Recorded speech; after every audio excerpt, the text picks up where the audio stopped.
Astaghfirullahaladzim alladzi la ilaha illa anta khalaqtani wa ana a'udzu bika min syarri ma sana'tu abu laka bi ni'matika alayya wa abu bi zambi faghfir li fa innahu la yaghfiru dzunuba illa anta. Astaghfirullahaladzim astaghfirullahaladzim.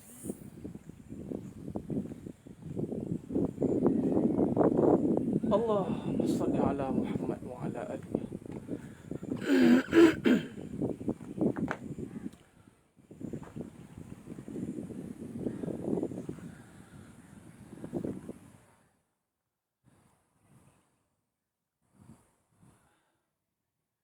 Astaghfirullahaladzim alladzi la ilaha illa anta khalaqtani wa ana abduka wa ana ala ahdika wa adika mastata'tu. A'udzu bika min syarri ma sana'tu abu laka bi ni'matika alayya wa abu bi zambi faghfir li fa innahu la yaghfiru dzunuba illa anta. Lillahi ta'ala. Assalamualaikum warahmatullahi wabarakatuh. Bismillahirrahmanirrahim. Alhamdulillah rabbil alamin. Wa bihi nasta'in ala umuri dunya waddin. Ashhadu an la ilaha illallah wahdahu la syarikalah. Wa ashhadu anna Muhammadan abduhu wa rasuluh. Allahumma salli ala Muhammad wa ala ali Muhammad. Rabbi yasir wa la tu'asir, Rabbi tamim bil khair. Rabbi shrah li sadri wa yassir li amri wahlul 'uqdatam min lisani yafqahu qawli. Allahumma aftah alaina hikmataka wa ansur alaina min khazain rahmatika ya arhamar rahimin. Wallahu allazi la ilaha illa huwa alimul ghaibi wa syahadahu wa rahmanur rahim. Wallahu allazi la ilaha illa huwa alimul ghaibi wa syahadahu wa rahmanur rahim. Wallahu allazi la ilaha illa hu al-malikul quddusus salamul mu'minul muhaiminul azizul jabbarul mutakabbir. Subhanallah ya amma yusyrikun. Wallahul khaliqul bari'ul musawwiru lahul asmaul husna. Yusabbihu lahu ma fis samawati wal ardi wa huwal azizul hakim.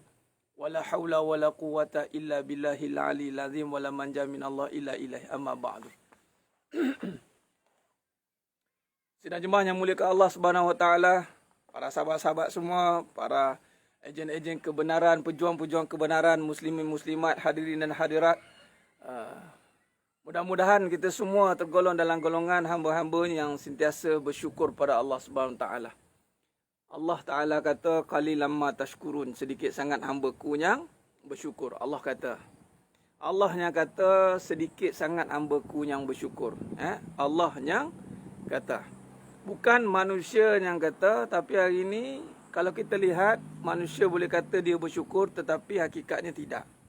Hakikatnya Allah kata sedikit sangat yang bersyukur. Jadi kita mohon kepada Allah Ta'ala mudah-mudahan kita semua menjadi hamba-hambanya yang bersyukur. Saya ulang banyak kali, berulang kali sebab kita sangka kita bersyukur. Kita sangka sebab syukur ni kita lihat dengan lapas mulut kita. Tapi sebenarnya syukur di sisi Allah Ta'ala itu adalah ingat kepada Allah Subhanahu Wa Ta'ala. Ingat kepada Allah Subhanahu Wa Ta'ala. Kata ulama dalam membahas bab syukur, yakni ingat kepada pencipta. Baik, dalam bab ingat kepada pencipta ini, sifat kita pula adalah sifat lupa. Manusia ni nasia lupa. Siapa katanya, barang siapa yang mengatakan dia boleh ingat, maka dia tidak ingat. Ingat ini adalah kena anugerah Allah. Sehingga kan Nabi SAW ajar kita doa untuk ingat. Allahumma inni ala zikrika wa syukrika wa husni ibadati. Allah, Nabi ajar doa untuk ingat pada Allah. Allahumma inni ala zikrika wa syukrika wa husni ibadati. Jadi sebenarnya ingat ni benda yang susah sebenarnya sebab kita ni banyak lupa. Dan kita ni adalah pelupa. Dan lagi nak ingat Allah SWT sifatnya ghaibul ghaib. Ghaib bagi segala yang ghaib. Baik, ada pun kita mohon pada Allah Ta'ala ya. Kita pagi ni insyaAllah kita bersyukur pagi ni kita dapat bersiaran lagi pada siri Fitness Kolbu, siri ke-22. Maksudnya dah 22 kali kita bersiaran, seminggu sekali. Maksudnya dah berapa bulan, kira lah. Jadi terima kasih kepada yang dah bersiaran. Bantu sebarkan dulu. Saya tak maklumkan pukul berapa nak live tadi. Jadi ni baru nak live. Jadi alhamdulillah. Terima kasih yang terus setia untuk mengikuti pengajian ni. Yang mengikuti pengajian kupasan Fitness Kolbu, pengajian hakikat kehidupan, pengajian Lisanul Haq. bual bicara santai. Terima kasih. Mudah-mudahan susahnya nak hafal Quran. Ya, memang susah nak hafal Quran, Cikgu Aida. Sebab tu hafal Quran tu bukan kewajipan. Tapi beriman kepada Al-Quran itu lebih susah daripada nak hafal.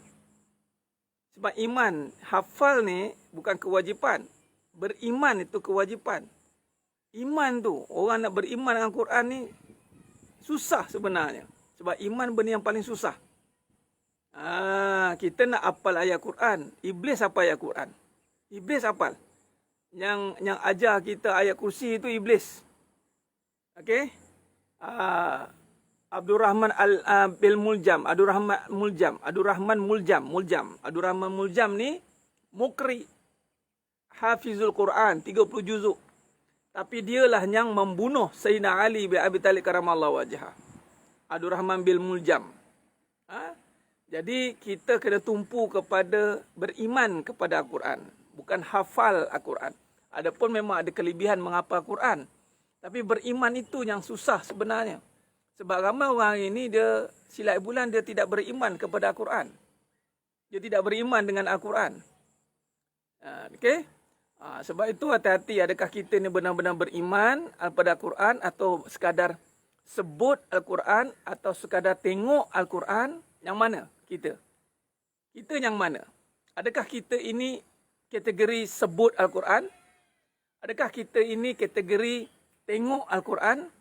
Ataupun kita kategori yang beriman dengan Al-Quran? Okey? Beriman dengan Al-Quran. Bukan bermakna tidak perlu hafal, tetapi kena faham tujuan dia. Sedang dimulakan Allah Ta'ala, suara okey ke? Visual okey ke? Saya tengok bercakap ni. Mudah-mudahan okey lah semua ya. Visual okey? Suara okey? Allahumma salli ala Muhammad wa ala ali Muhammad. Pagi ni suasana di tempat saya ni alhamdulillah berangin. Air pun tenang mengalir. Tengok tu tasik tu. Tu. Nampak tak? Dia mengalir air dia tu. Menunjukkan suasana di sini sedang berangin. Masya Allah berangin ya Allah. Okey. Seronok saya duduk kat sini alhamdulillah. Berangin sejuk. Biasa time-time macam ni panas. Ni berangin. Alhamdulillah. Khair. Baik, suara visual semua okey, masya-Allah. Baik, hari ni pada pagi yang penuh barakah ni saya nak sentuh dalam tajuk tentang bebaskan jiwamu, bebaskan jiwamu. Dia jadi satu tagline yang mana dalam pengajian hakikat kehidupan soft itu saya letakkan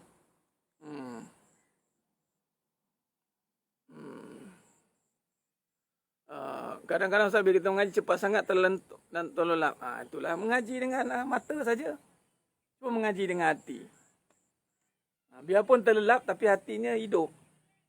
Okay, pertama kita nak bincang tentang bebaskan jiwamu. Baik, hari ini sedang jemaah yang memuliakan Allah SWT.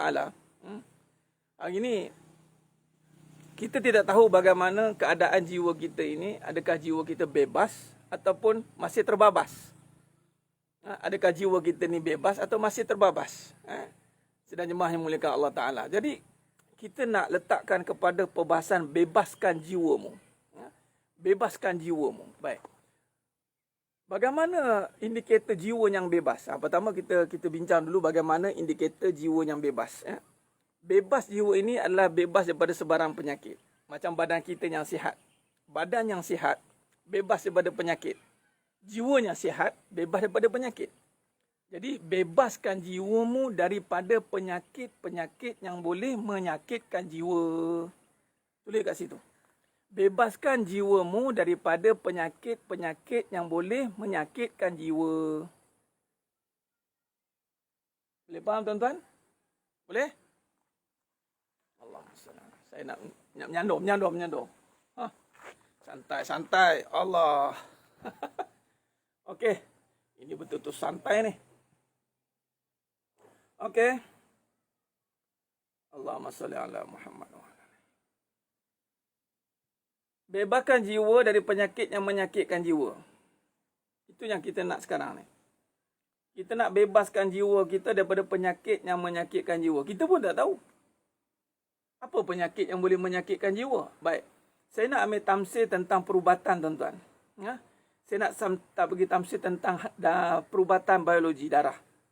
Darah. Baik.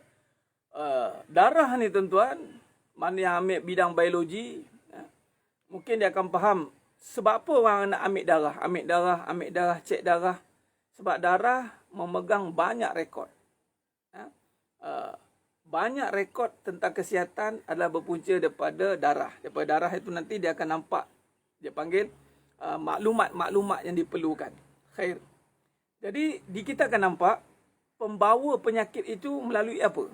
Apakah pembawa dia?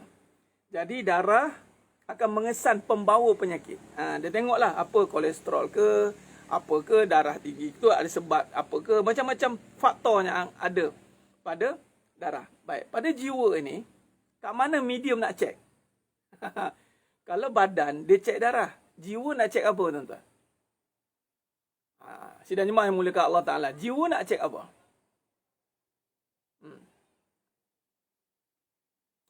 Jiwa kita nak cek nafas. Nafas kita. Bukan tarik nafas Tarik nafas, lepas. Dia bukan tarik nafas. Jiwa ni nak cek nafas kita. Nafas kita ni terganggu tidak dengan sebarang keraguan. Tu dia. Macam darah, yang medium dia, penyakit akan masuk dalam darah. Jadi, nafas ni, dia duduk kat mana? Di manakah penyakit yang akan mengganggu jiwa ni? Penyakit ini, dia akan mengganggu sistem pernafasan ataupun nafas kita. Sebab tu kalau kita lihat, orang yang terganggu pernafasan ni, jadi contoh dia tengah marah, contoh. Dia tengah marah, tuan-tuan. Dia bila marah ni, tuan-tuan, nafas terganggu. Bila dia riak, nafas terganggu. Tak cuba cek. Bila dia sebut perkara-perkara yang dia tak suka, nafas dia terganggu. Yang lebih bahaya, masuknya keraguan dalam dia punya sistem kepercayaan. Kepercayaan ni dia akan mengganggu sistem pernafasan. Sebab tu kalau ada isu-isu, tuan-tuan, isu-isu yang boleh mengguncang, dia sebut isu tu, sesak dada dia. Aduh, sesak dada dia. Itu gangguan. Sebab tu dia panggil zikir nafas tu. Sebab itu kalau kita lihat, bebaskan nafasmu. Okay. Kalau jiwa ni orang tak nampak. Okey, kita ubah lagi sekali satu tingkatan perbincangan, kita upgrade. Sebab saya ambil contoh tentang biologi darah. Ni dengar betul-betul, tuan-tuan, walaupun pagi ni santai, tapi ada poin-poin penting yang anda kena perhatikan. Okey. Darah ada penyakit yang masuk dalam darah. Sebab dia tak tiba-tiba masuk penyakit. Dia mesti ada medium yang membawa penyakit. Dan syaitan juga duduk dalam darah. Kata Nabi. Tapi darah, adakah darah ataupun perbahasan naik darah? Naik darah ni. Maksudnya darah itu membawa kepada nafas. Darah ni, dia ada connection dengan oksigen. Darah ada connection dengan oksigen. Oksigen ini, itu cerita pernafasan. Syaitan, dia boleh duduk pada pernafasan kita. Sebab itu ruang-ruang, rongga-rongga pernafasan ini, ni sendi-sendi ni, syaitan boleh masuk. Sebab tu orang santau, tuan-tuan. Santau dengan nafas lah. Dia tiup dah. Dia tiup. Pum kena. Santau tu okey lagi. Yang lagi bahaya adalah dia masuk sistem keraguan kita. Sistem keyakinan. Betul jadi semput? Ya. Jadi darah ada penyakit dalam darah. Jadi kalau di segi jiwa, dia ada connection dengan nafas. Jadi penyakit yang boleh menyakitkan jiwa adalah bebaskan nafasmu daripada keraguan. Baik. Bebaskan jiwa daripada keraguan. Atau bebaskan nafasmu daripada sebarang keraguan. Sebab itu, dalam suratul An-Nas, alladhi yuwaswisu fi sudurin nas, waswas. Ya, waswas itu dinamakan ragu-ragu.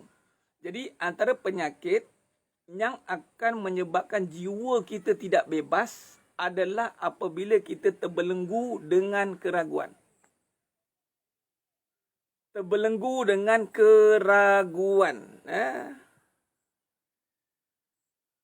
Ya, syaitan boleh duduk dalam pernapasan dan darah. Dan sebenarnya adalah pernapasan. Siti Sarah, sebenarnya syaitan tu duduk dalam pernapasan.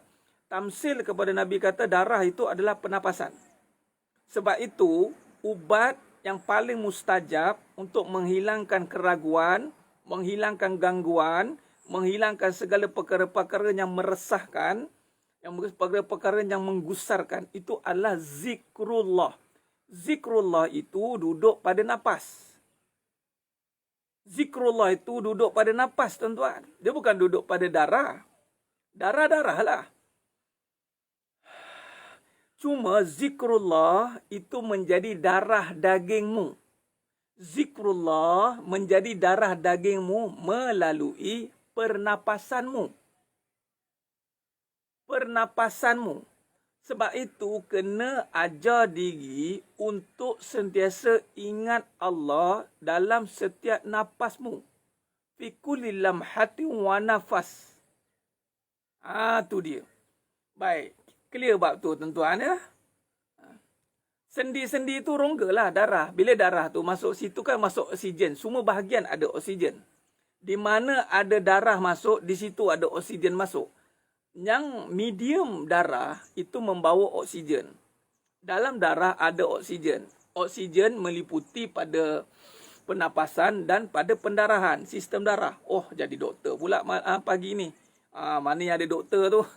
Tolong betulkan saya kalau salah. Tapi benda ni saya dah bincangkan dengan Dr. Zainal. Sahabat saya, Dr. Zainal. Saya bincang tentang darah. Dia kata, ya betul. Sebab darah ni akan generate, minta maaf. Napas akan generate darah, tuan-tuan. Napas akan generate darah. Kalau tuan-tuan tengok, orang yang meninggal, tuan-tuan, dalam tempoh masa tertentu, darah akan kering. Melainkan syuhada. Sebab tu Allah kata syuhada ni tidak mati.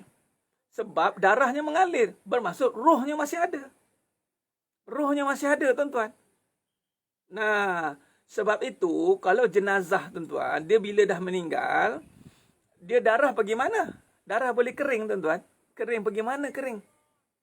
Kering kat mana, tuan-tuan? Darah. Takkan boleh kering kan? Sebab dia dalam badan. Dia bukan tiba-tiba sejat begitu. Kalau darah tu dekat luar, dekat tengah panas, bolehlah dia boleh kering. Kena sejat. Tapi dalam badan, kemana pergi darah itu, tuan-tuan? Dan kemana pergi semua penyakit? Yang dulu kita sakit, itu sakit tu duduk dekat mana? Dekat badan atau dekat darah? Sebab itu ketika kita meninggal, tuan-tuan, semua penyakit pergi sekali. Dia tak ada tertinggal tu. Bila mati dia, tuan-tuan, patutlah menguap kena tutup mulut. Benar. Benar. Menguap ni, menguap oksigen. Syaitan masuk. Allahumma salli ala Muhammad wa ala ali Muhammad. Syahid roh masih ada. Cuma dia Allah tak hidupkan. Allah hidupkan, maksud bergeraklah jasadnya. Syahid matilah, dah mati. Tetapi hidup. Kerana sifat roh itu sifat dia hidup. Bila sifat dia hidup, maka darah itu masih ada pada badan si syahid. Sebab itu kalau kita lihat, darah mengalir-ngalir. Peluh masih ada. Nampak? Contoh bernapas. Berpeluh dengan napas lah. Semua dengan napas. Boleh? Jadi napas membawa darah.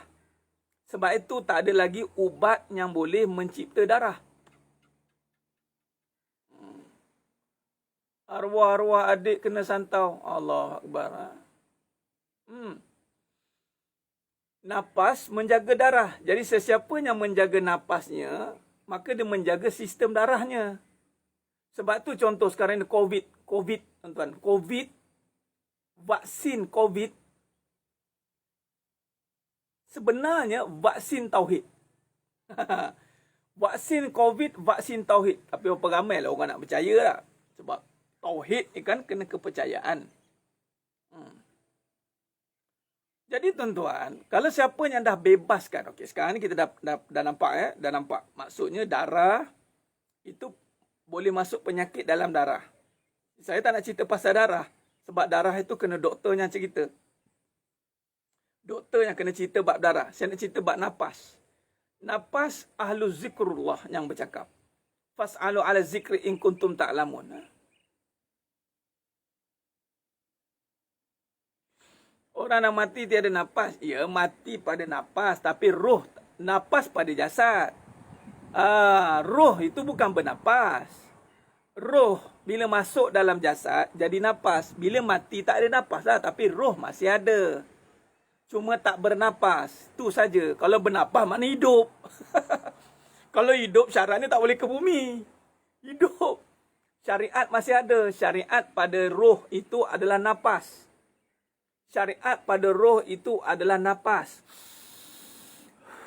Tapi roh itu sendiri tidak semestinya bernafas. Okey, boleh faham? Roh itu sendiri tidak bernafas. Tapi dia bila masuk dalam badan, ditiupkan roh, maka bernafas. Bila bernafas, berdarah. Bernafas dan berdarah. Bernafas, berdarah. Bila dah tak bernafas, tidak berdarah. Tetapi berroh. Kembali kepada roh. Almarhumah. Almarhum. Boleh faham? Tu cara cerita dia. Vaksin Tauhid. Vaksin COVID adalah vaksin Tauhid. Tauhid. Kuatkan imunisasi dalam. Tuan-tuan. Sedangnya mai mulakan Allah Ta'ala. Allah, seronoknya angin tiup ni. Allahumma salli ala Muhammad.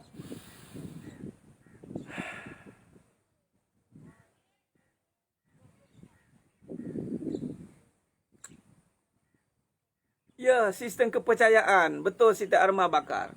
Sistem kepercayaan. Yang diseksa dalam roh jasad itu dua-dua sekali.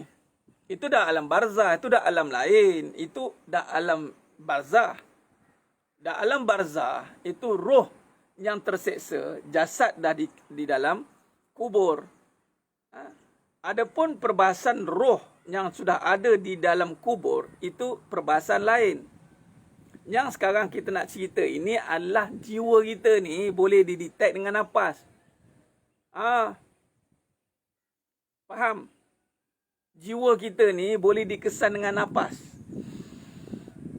Sebab tu orang cuba nak ambil sistem pernafasan dengan belajar macam-macam sistem pernafasan.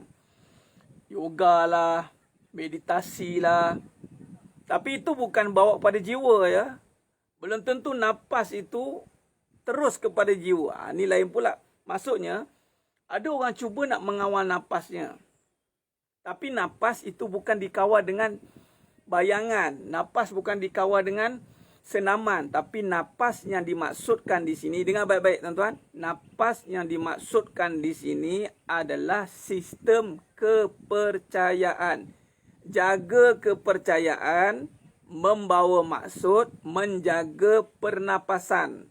Sebab itu orang beriman, orang yang tenang kerana sistem kepercayaan dia tiada keraguan. Bila tiada keraguan, dia membawa kepada ketenangan. Jaga sistem kepercayaan untuk menjaga sistem pernafasan supaya membawa kepada ketenangan. Boleh catat tak tu? Catat tuan-tuan, ulang. Saya cakap sekali, lepas tu dah habis dah. Boleh? Allahumma salli ala Muhammad wa ala ali Muhammad. Jangan lari topik, ikut je topik. Ikut je topik perbincangan. Sebab perbincangan saya ni perbincangan ikut pada topik. Kalau lari topik, kadang tak dapat apa yang dibincangkan. Topik pagi ni topik yang penting, topik yang berat. Tapi saya cuba ringankan perbahasan. Saya ulang lagi sekali. Ada orang dia cuba nak jaga pernafasan, konon-konon nak capai ketenangan. Tidak boleh. Jaga pernapasan bukan dengan jaga pernapasan tarik nafas, lepas. Bukan. Jaga pernapasan bukan dengan bayangan tuan-tuan. Bukan bayang-bayang benda yang bagus-bagus. Bayang dekat tempat. Bayangkan. Pernapasan bukan dengan bayangan. Tetapi yang dimaksudkan di sini adalah jaga kepercayaan supaya pernapasanmu terpelihara. Orang beriman, orang yang sistem pernapasan je. Sebab dia jaga keimanan. Itu bukan. Breathing macam yoga tu bukan. Itu pernapasan saja. Kalau dia bayang pejam mata, tu bukan. Yang dimasukkan di sini, bebaskan keraguan pada kepercayaan agar bina keyakinan. Bebas jiwamu. Jadi, bebaskan jiwamu. Keluar balik Puan Beda Zubeda, double-double suara, log out, log in balik. Ya. Okey. Ya, bebaskan jiwamu sebab apabila jiwa ini terganggu dengan tadi kepercayaan dia, apa yang mengganggu kepercayaan tuan-tuan? Mari kita bincang pula. Apa yang mengganggu kepercayaan ni sehingga boleh timbul keraguan? Ya, jangan bukan main sistem tarik nafas. Oh, tenang. Okey, bayangkan laut. Lala ke laut tuan-tuan. Bayangkan laut, lala ke laut.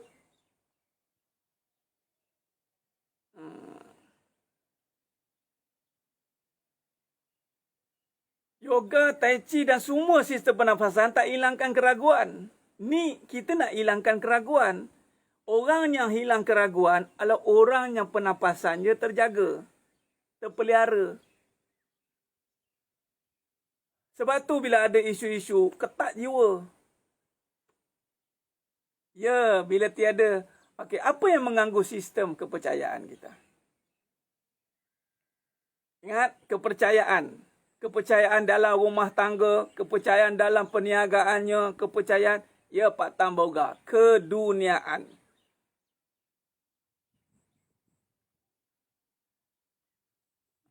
Dunia. Nafsu belum mengganggu lagi. Yang mengganggu kepercayaan adalah keduniaan. Jadi bebaskan jiwamu dari belenggu dunia.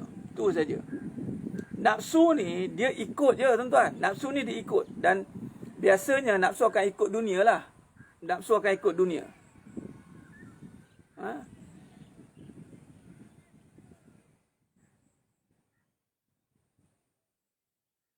Keduniaan.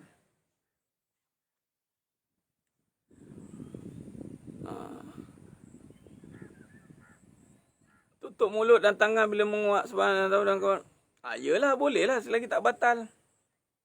Menguap. Tutuplah satu kali je. Jangan gerak-gerak 3 kali.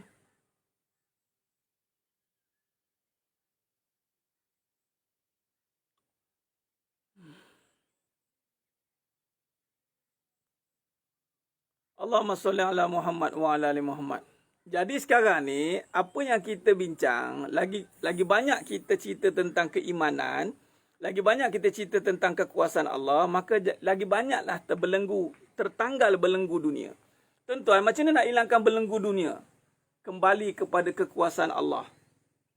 Kembali kepada perbincangan kekuasaan Allah. Keduniaan dia. Keduniaan yang mengganggu kita ni. Kita ragu. Kita melihat semuanya dengan dunia. Ini masalahnya tuan-tuan. Lihat isteri dengan dunia. Lihat suami dengan dunia. Lihat duit dengan dunia. Lihat anak dengan dunia. Lihat Allah dengan dunia. Jadi, semuanya diduniakan sehingga timbul keraguan. Nafsu follow je lah. Nafsu follow je lah tuan-tuan. Nafsu ikut. Bila dah dunia, nafsu ikut. Bila dah dunia, baca Quran dengan dunia. Ada tak orang baca Quran dengan dunia? Ada, ramai. Baca Quran dengan dunia, sebut Allah dengan dunia. Dia sebut Allah tapi nak dunia. Baca Quran tapi masih ada dunia. Allah, dunia ni sangat membelenggu kita. Sebab tu Nabi kata dunia penjara bagi orang beriman, orang mukmin. Nah. Jadi sekarang ni kembalikan kepada kekuasaan Allah. Contoh satu.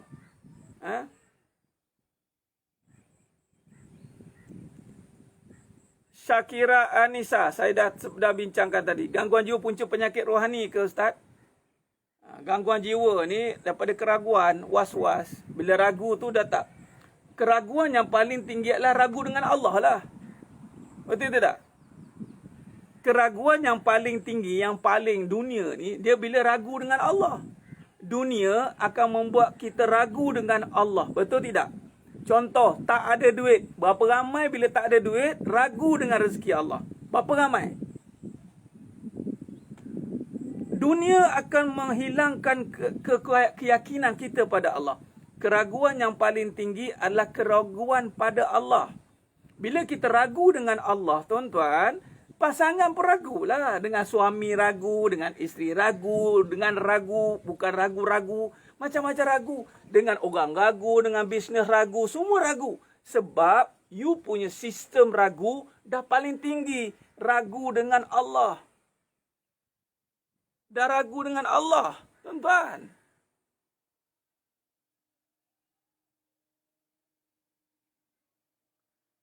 Lihat duit dengan dunia. Dunia suruh simpan kan? Dunia suruh simpan. Dunia itu habis. Dunia itu tak cukup. Apa perbincangan dunia?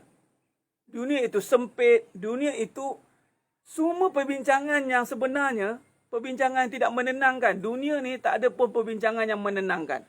Dunia seringkali mengajak kita berfikir tentang tak cukup. Dunia sentiasa mengajak kita berfikir tentang apa yang kamu nak. Dunia sentiasa membuat kita sentiasa risau dengan ketiadaan benda. Itu keraguan, tuan-tuan.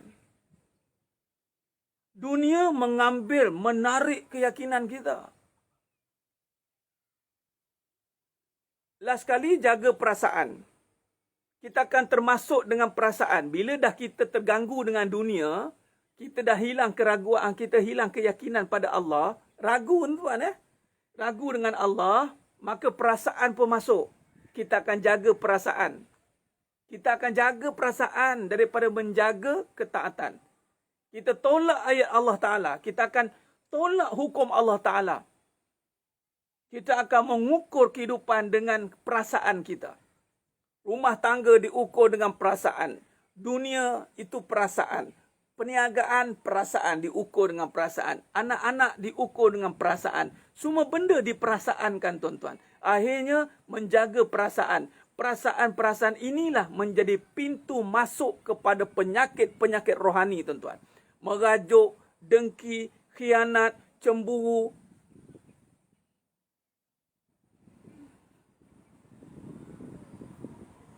Allahumma salli ala Muhammad wa ala ali Muhammad.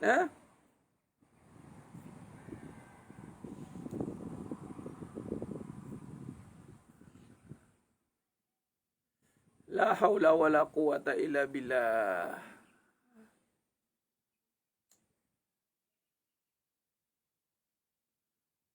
Boleh? Okey. Mari kita susun balik. Sekarang ni, bebaskan jiwa daripada keraguan di dalam dada. Keraguan yang datang daripada keduniaan. Macam mana nak cek jiwa ni? Cek dengan pernafasan. Kadang-kadang pernafasan kita terganggu kerana keraguan kita tu penuh. Kita ragu. Kita ragu. Keraguan disebabkan apa? Keduniaan. Okey.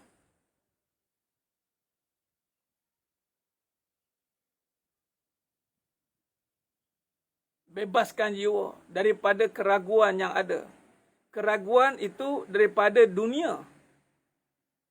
Hidup dengan Al-Quran. Al-Quran itu apa? Bila kata ada sebuah hidup Al-Quran, Al-Quran itu apa? Kalamullah, hidup dengan Allah. Ada orang hidup Al-Quran tapi masih ada sakit hati. Dia tak hidup dengan Al-Quran. Al-Quran itu kalamullah. Hidup dengan Allah.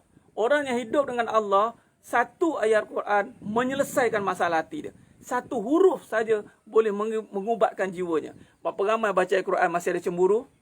Cakap. Berapa ramai yang baca Quran masih ada ragu? Cakap. Berapa ramai yang baca Quran masih lagi cemburu sana sini, dengki sana sini? Berapa ramai? Berapa ramai yang baca Quran masih tidak mendapat ketenangan secara total? Sedangkan Al-Quran itu syifa'u fis sudur. Al-Quran itu furqan. Al-Quran itu huda linnas. Tetapi kenapa Al-Quran tidak menyelesaikan masalah kita? Kita tidak hidup dengan Al-Quran. Kita masih hidup dengan keduniaan. Wallahi, Al-Quran menyelesaikan semua permasalahan. Jambatan, dunia jambatan ni ialah tadi. Dunia itu sekarang ni apa? Dunia itu barang yang ditinggalkan. Jambatan itu apa? Sepatutnya penghubung kepada Allah. Soalannya sekarang, dunia pula penyebab kita putus dengan Allah. Dengan dunia kita ragu dengan rezeki. Berapa ramai orang ada duit, ragu rezeki. Berapa ramai orang ada suami, ragu tentang kasih sayang. Berapa ramai orang ada anak-anak, ragu dengan pertolongan Allah untuk mendidik. Berapa ramai? Kan? Keduniaan. Kita masih sayang, kita masih takut benar dengan dunia ni. Bila saya hentam jadi dunia, bila sebut saya dunia, tak boleh ustaz, kita kena dunia juga. Kalau sebut dunia, smash dia tuan-tuan. Pancung dia dunia tu.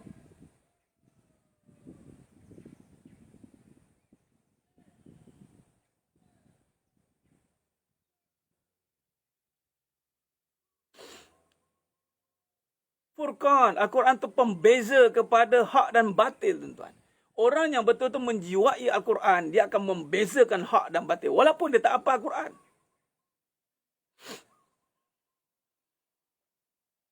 Kita diselubungi dengan ketakutan dan keraguan keduniaan itu ketakutan yang boleh merosakkan.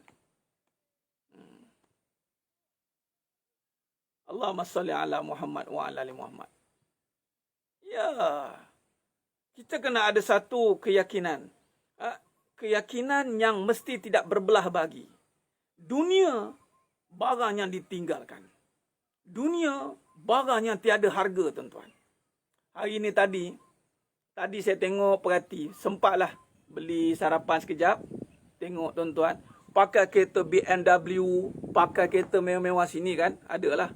Keluar, ya pakai tudung perempuan lah. Yang saya nampak tadi perempuan. Pakai seluar ketat. Naik kereta mewah-mewah. Selamba je. Sebab apa? Dia ada dunia. Dia rasa selesa dengan dunia dia. Kenapa orang boleh bergaduh dengan suami hari-hari? Cemburu dengan suami hari-hari? Sebab dia masih ada suami. Dia ada lagi nikmat tu. Allah tak tarik pun. Dia boleh makan lagi. Susah-susah dia pun dia boleh berniaga. Dia boleh buat apa yang dia nak lah. Saya tengok tadi betapa dunia ni tak ada nilai. Orang yang tak taat pun boleh dapat. Tak ada nilai, tuan-tuan. Orang yang duk pakai ketat, masih lagi tak selawat, masih lagi main-main dengan Allah. Allah bagi dunia.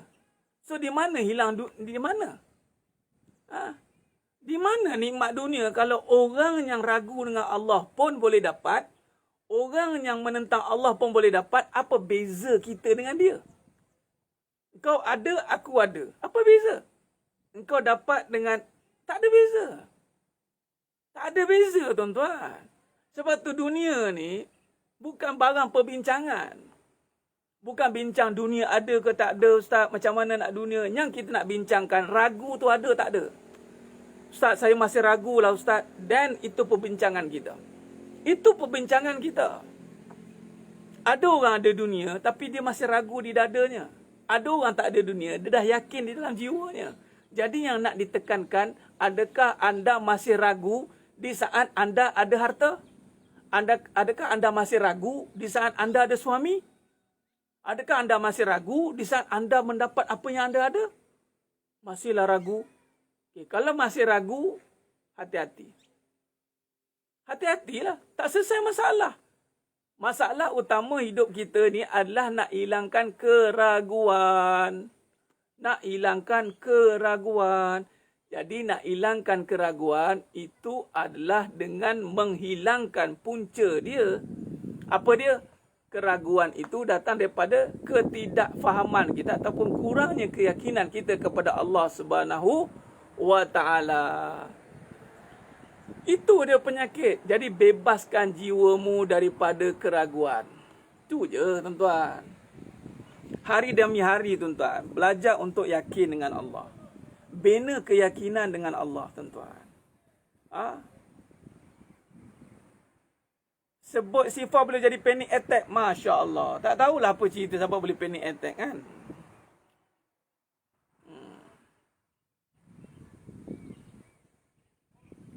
Bina itu keyakinan. Jadi sekarang kita pergi kepada topik seterusnya dan penutup.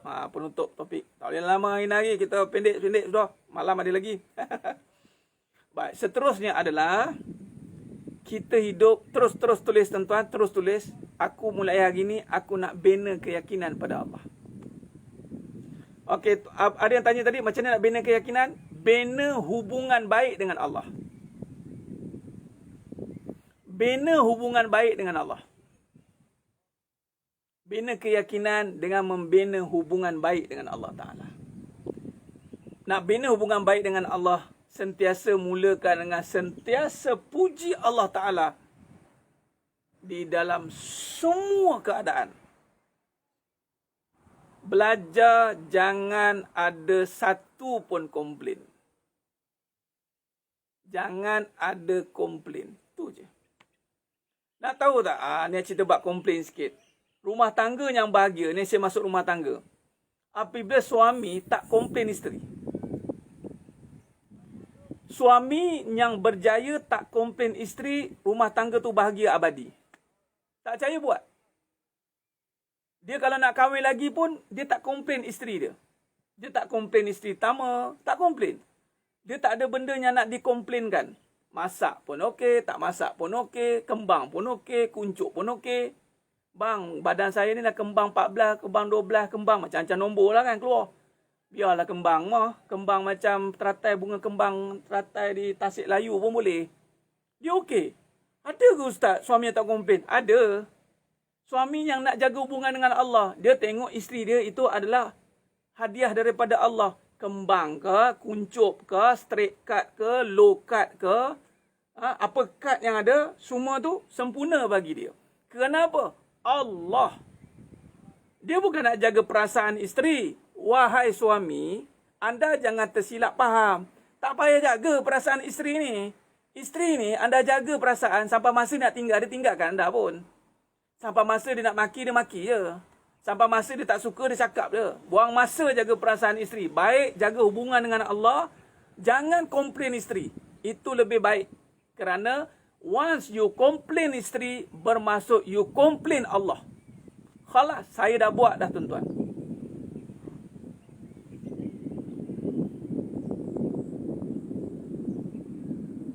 Tak perlu nak diet macam mana kalau dah terkembang. Ingat senang. Dah terkembang nak diet buat apa? Reda je lah. Tunggu masuk syurga kurus balik. Bang, bila nak kurus ni bang? Kat syurga nantilah jemaah. Tak apalah jemaah. Kamu tertelantong drum dengan maknya. Tak apalah. Nak buat macam mana? Kamu abang suruh makan ikan kembung, kamu makan ikan paus. Kan?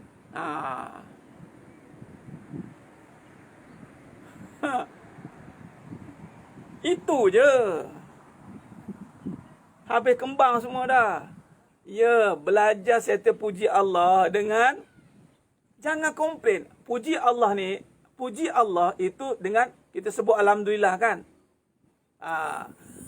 Puji Allah ni adalah dengan tak komplain.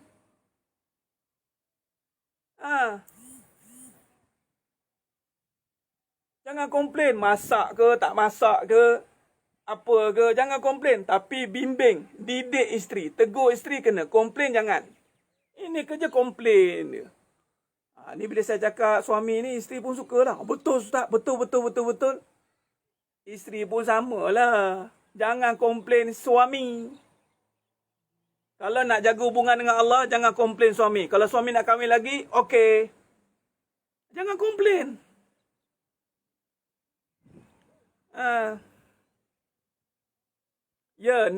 No complain, no blame, no objection.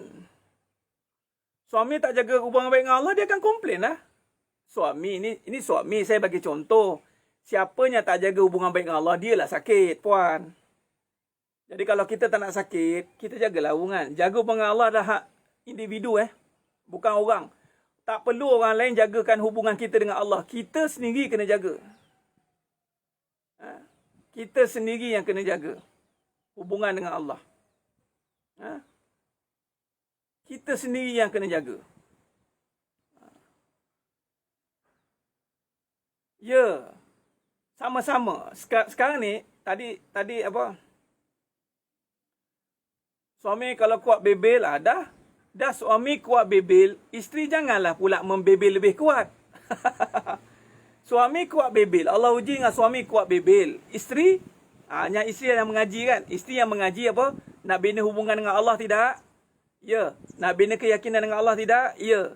Nak hilangkan keraguan tidak? Ya. Caranya, jangan komplain Allah. Macam mana? Jangan komplain ciptaan dia. Kalau suami jenis bebel kuat, isteri janganlah lebih membebel. Ini tak suami kuat bebel, isteri pun lebih bebel. Macam mana nak? Kalau tapi Ustaz, kalau dua-dua tak ngaji, tak boleh tolonglah. Tak dapat lah dia nak menolong kalau dua-dua tak mengaji. Okey? Allahumma salli ala Muhammad wa ala ali Muhammad.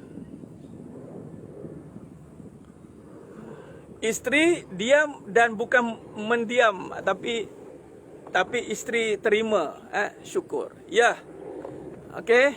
Okey. Allahumma salli ala Muhammad wa ala. Jangan, itu jaga hubungan dengan Allah. Nabi SAW punya teliti Nabi, bak makan pun Nabi tak komplain. Bebel dah komplain, tu sama tak Ustaz? Tengok apa yang dibebelkan. Bebel ni merungut. Kalau bebel ni pada sekadar teknikal, tak ada masalah. Kalau komplain ni, tengok. Kalau komplain kepada benda yang, kepada contoh komplain tentang isteri, komplain tentang anak, sebenarnya komplain dan bebel ini ada satu sifat yang boleh merosakkan kalau tak kena pada tempatnya.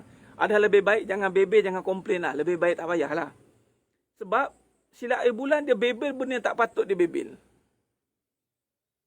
Silap air bulan dia komplain benda yang tak patut dia komplain. Ada lebih baik jangan bebel, jangan komplain. Nabi SAW bukan yang membebel, Nabi SAW bukan yang komplain. Ingat, Nabi SAW tak pernah komplain makanan tak sedap. Nabi SAW tak pernah, tuan-tuan. Kita ni nak tengok sunnah Nabi. Bak makan pun kita gagal lagi. Tak sedap kita komplain. Masin kita komplain. Kuat komplain. Masin lah. Tak sedap lah. Makan je lah. Makan je lah. Faham tidak? Jangan. Apa ada makan. Apa ada pakai. Itu je hidup kita ni. Diam itu lebih baik daripada bersuara. Diam, jangan diam. Diam ni maksudnya memuji Allah. Dalam diam, subhanallah, alhamdulillah, Allahu Akbar. Atau Allahumma salli ala Muhammad wa ala ali Muhammad. Jangan komplain. Wahai suami, sebab tadi macam ni nak bina keyakinan Ustaz. Bina keyakinan dengan bina hubungan dengan Allah Subhanahu wa taala. Biar bina hubungan dengan Allah Subhanahu wa taala. Bina hubungan ini dengan kita puji Allah. Sebab tu saya masukkan bab rumah tangga tadi. Puji ni bukan sekadar sebut, tetapi puji ni adalah action. Puji ni adalah tunjukkan. Okey, macam mana tunjukkan? Jangan komplain. Tu masuk tajuk jangan komplain tu. Orang yang puji, orang yang tak komplain. Orang yang tak puji, orang yang puji adalah orang yang tak komplain. Tu orang puji lah tu. Ya, okey. Alright. Jadi sekarang ni, masalah kita sekarang adalah jiwa kita masih dibelenggu dengan keraguan kerana sibuk mainkan perasaan, kerana terputusnya hubungan kita dengan Allah menyebabkan kita melihat semua ciptaan ini dengan ciptaan kebendaan, bukan ciptaan Tuhan. Semua benda yang berlaku kita akan cuba diagnose, cuba kita fikir, cuba datangkan logiknya, terutama dalam bab hubungan, dalam bab kahwin. Allahu Akbar. Kahwin lagi. Saya suka sebut tentang kahwin lagi. Sebab saya membawa isu ini dan alhamdulillah saya sangat mempertahankan, memperjuangkan kahwin ini jangan jaga perasaan. Sebab orang yang jaga perasaan ni saya tengok tak selesai masalah. Saya mendidik untuk tundukkan perasaan. Kita didik perasaan supaya tertegaknya kebenaran, timbulnya kenikmatan kerana perasaan itu hanya didorong oleh kebendaan. Kebendaan tuan-tuan, kebendaan wallahi.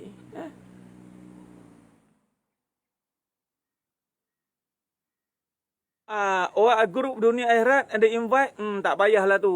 Itu semua duitnya cerita tu, tak payahlah. Ha?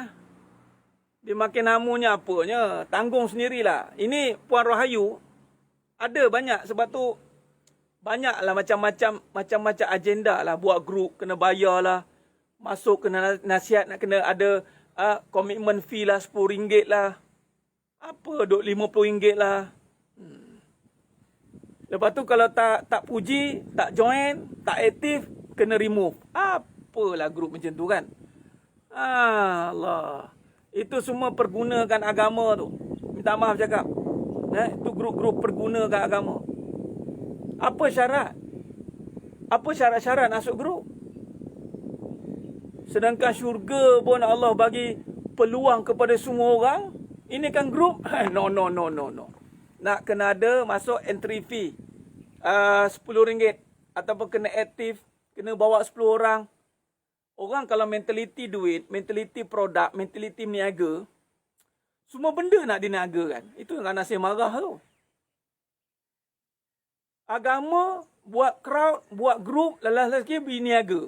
Bukannya untuk bina diri tu. Lepas tu gunakan agama pula tu. Ini yang hanya masalah ni. Tak payahlah. Tinggalkanlah grup-grup macam tu, tuan-tuan. Tinggalkanlah. Minta maaf cakap, saya terpaksa cakap sebab saya perhati juga ada. Saya jumpa ada grup-grup macam tu. Untuk apa dia buat grup macam tu? Tak payah. Lepas tu nak membesarkan siapa dia punya speaker lah, siapa nak membesarkan, nak mengagungkan founder lah, itulah, inilah. Tak payah.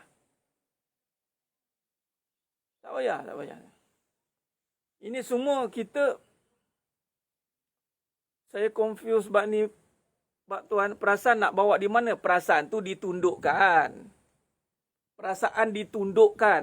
Bukan kata dibuangkan. Saya kata jangan ikutkan perasaan. Perasaan tu nafsu. Emosi, nafsu. Perasaan itu tundukkan. Perasaan itu kita bab. Contoh perasaan. Cemburu lah. Nak ikutkan ke atau nak tundukkan? Perasaan ni nak marah lah. Nak ikutkan ke nak tundukkan? Itu maksud dia. Perasaan ni adalah nafsu yang ada pada diri, yang ada pendorong dia. Dunia mendorong perasaan untuk tunjuk perasaan. Merajuk, iri, dengki, bergaduh. Tak naklah. Jadi ambil perasaan, tundukkan dengan ketaatan. Jadi perasaan itu jadilah perasaan yang membahagiakan. Perasaan yang telah dibimbing. Okey?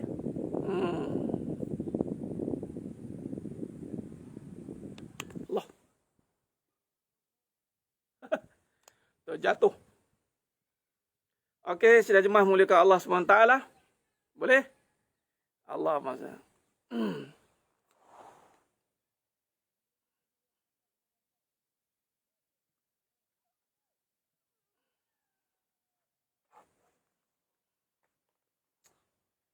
Allahumma salli ala Muhammad wa ala ali Muhammad.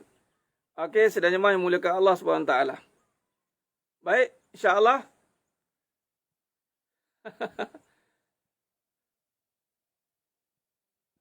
Terjatuh. Okey.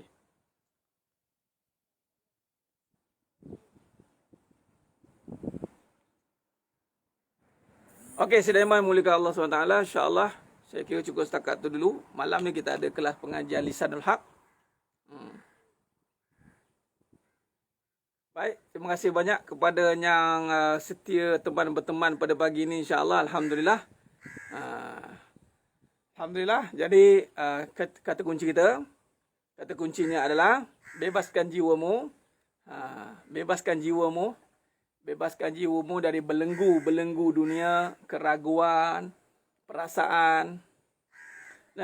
Allahumma salli ala Muhammad wa ala ali Muhammad.